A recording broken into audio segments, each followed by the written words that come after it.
Fin du festival de Cannes et il n'y a pas de bon festival sans pronostic raté. On hésitait entre La Petite Dernière ou Sirat en palme d'or du festival. Eh bien, ce sera une surprise. On a vu le blackout dans la journée. Il faut toujours qu'il y ait des surprises en festival. C'est Jafar Panahi pour un simple accident qui remporte le prix sacré, la palme d'or, pour sa critique virulente du régime iranien et qui est réalisée avec une justesse assez folle et qui est par ailleurs aussi très drôle. Ce qui est assez étonnant d'ailleurs de marier ces deux registres.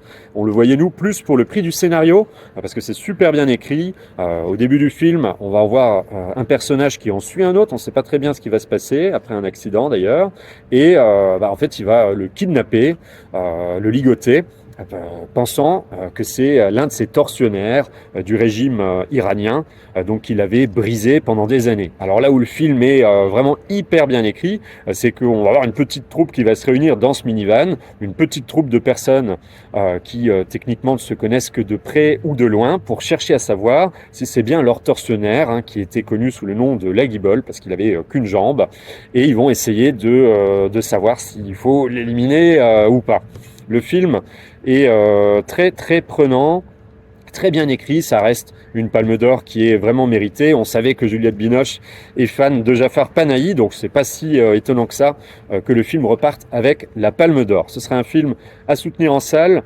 On va voir maintenant ce qui va se passer avec Jafar Panahi, qui avait déjà fait un séjour en prison, qui n'a pas véritablement peur de la prison en soi. C'est un message qui est très fort politiquement, qui est envoyé au régime intégriste des mollahs, notamment puisque l'année dernière, les graines du figuier sauvage avaient simplement gagné une mention spéciale qui avait été créée pour l'occasion. Il y en a eu une nouvelle là depuis.